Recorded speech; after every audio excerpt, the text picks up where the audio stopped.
Sometimes tragedy doesn't come from a dark alley or a stranger in the night. Sometimes it hides in plain sight, behind the white fence of a quiet neighborhood. Today's story takes us to the small town of Brookhaven, New York, a place where people still wave to each other and where everyone thought they knew everyone else. But one late summer afternoon, that sense of safety shattered completely, when a 2-year-old boy named Ethan Ward was found lifeless in the backyard of his babysitter's home. And the most haunting part, the person responsible wasn't a violent intruder. It was something much closer. Let's go back to how it all began. Marjorie Hensley was 48 years old. To most of Brookhaven, she was a kind, dependable woman, the sort of person you'd trust to water your plants, feed your pets, or even watch your kids for a few hours. She lived alone in a modest yellow house at the end of Brookhaven Lane with her 2 dogs, both Rottweilers, Zeus and Nova. They were massive, well-fed and fiercely loyal. Neighbors often joked that no one would ever dare break into Marjorie's home, not with those 2 guarding the door. But behind that easy smile and friendly wave, Marjorie had a secret. She was running an unlicensed daycare out of her home. Most parents didn't know. A few suspected it. The steady stream of cars in the morning, the toys in the yard. But no one thought to ask questions. Among the children she often watched was Ethan Ward, a curious, bright-eyed 2-year-old with a laugh that could light up a room. His mother, Danielle Ward, worked long shifts at the hospital, and Marjorie had become her go-to babysitter. Danielle trusted her completely. That trust would soon be broken in the worst way possible. On August 14th, it was unusually hot in Brookhaven, the kind of heavy, sticky heat that made the air feel still. Danielle dropped Ethan off around 8:30 a.m., kissed his forehead, and told him she'd be back before dinner. Marjorie smiled, said she'd keep him cool and safe inside, and waved goodbye. For most of the morning, everything seemed normal. Neighbors reported hearing music from Marjorie's kitchen radio. The dogs barked once or twice, nothing unusual. But by early afternoon, something shifted. One neighbor, Mrs. Halpin, recalled later that she saw the 2 Rottweilers pacing in the yard. She thought it was odd. Marjorie never left them out that long. Another neighbor noticed that the curtains were drawn tight, even though the sun was blazing, and then silence. Hours went by. Around 4 p.m., Danielle texted Marjorie to say she was running late from work. No response. She tried calling, still nothing. By 5 p.m., she began to feel uneasy. Marjorie was usually quick to reply. At 5:47 p.m., Danielle pulled into the driveway on Brookhaven Lane. The front door was slightly. She stepped inside and called out, "Marjorie?" No answer. The house smelled faintly of bleach and dog food. A TV murmured quietly from the living room, showing a rerun of some old sitcom. She walked toward the hallway. Ethan's little blue backpack sat on the floor. She called again. Still nothing. And then she heard it, a faint sound coming from the backyard, a deep, rhythmic thud, and then a growl, Danielle's heart. When she reached the back door, she saw something that would stay with her for the rest of her life. The 2 Rottweilers were in the yard, pacing in circles near the sandbox.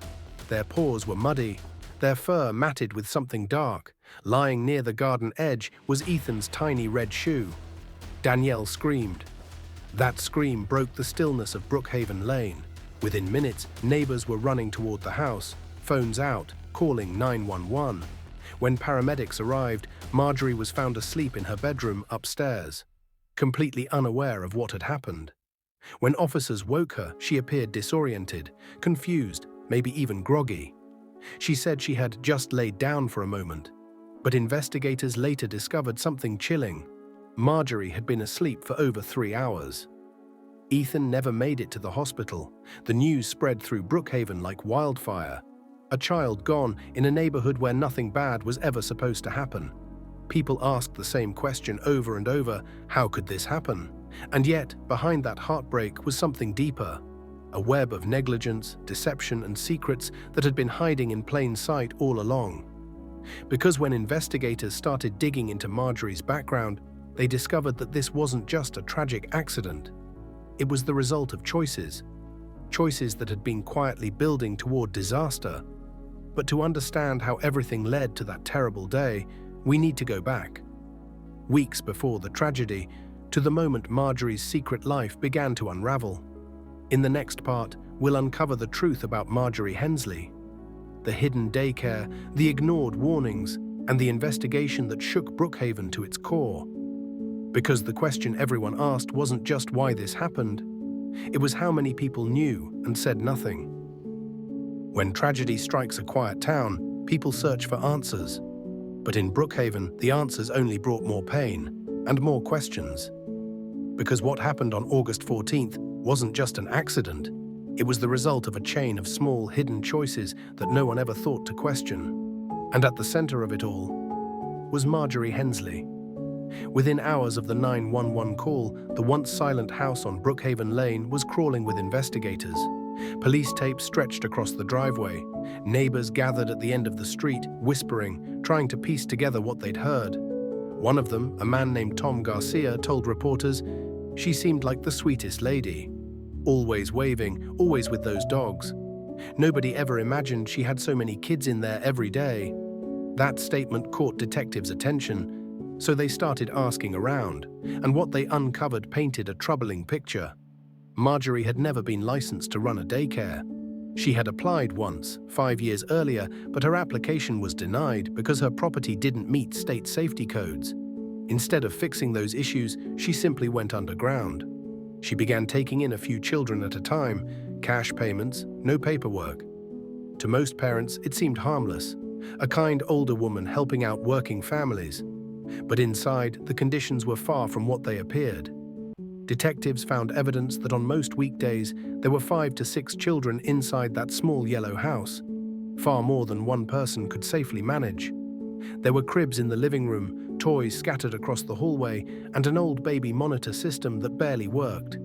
And then there were the dogs. Zeus and Nova were never supposed to be near the children. At least that's what Marjorie had told the parents. But investigators discovered paw prints in the playroom, claw marks near the back door, clear signs the dogs had been inside often. It was negligence, layered beneath years of quiet trust. When officers interviewed Marjorie, she appeared calm, almost too calm. She admitted she'd fallen asleep around 2 in the afternoon after lunch. She said she was exhausted, that she never meant for anything to happen. But there was one detail that troubled detectives deeply. She hadn't called 911 herself.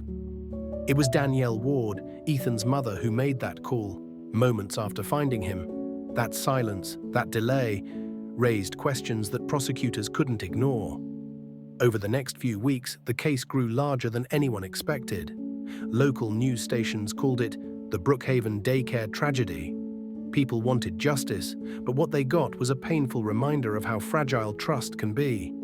Authorities charged Marjorie with criminal negligence, child endangerment, and operating an unlicensed daycare facility. She faced years in prison, not just for what happened to Ethan, but for every day she had endangered other children. When she stood in court for the first time, the room was silent. She kept her head down.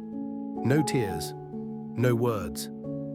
Outside, reporters surrounded Danielle, asking how she felt. She said only one thing: "I trusted her with my whole world." That one sentence would echo through the entire community. As the investigation continued, new details surfaced. Parents began coming forward, admitting they had noticed strange things: long hours, late pickups, children coming home with scratches or small bruises. But they brushed it off. After all, Marjorie had seemed so gentle, so normal. Even the neighbors realized the red flags had been there all along. The dogs barking at odd hours, the loud crying some afternoons. But no one wanted to be the person who accused the nice babysitter of anything, and so nothing was said, until it was too late. Months later, the yellow house on Brookhaven Lane stood empty. The yard, once filled with laughter, now overgrown and silent. A small memorial of flowers and stuffed animals sat by the mailbox, a reminder of the day everything changed. Marjorie Hensley eventually took a plea deal. She admitted to negligence, accepted responsibility, and was sentenced to several years in state custody. But in Brookhaven, no one felt victorious. Because in a story like this, there are no real winners. Only lessons learned too late. This story isn't about monsters in the dark. It's about how ordinary people, good neighbors, loving parents, can miss the danger that's right in front of them. It's about how trust, when misplaced, can turn deadly. So if there's one thing to take from the tragedy on Brookhaven Lane, it's this. Ask questions. Check in. Don't assume safety just because someone seems kind, because sometimes the most dangerous secrets live behind the most peaceful doors. I'm curious to hear your thoughts. Do you think Marjorie's punishment was enough? Or was this an accident that went too far? Let me know what you think in the comments below.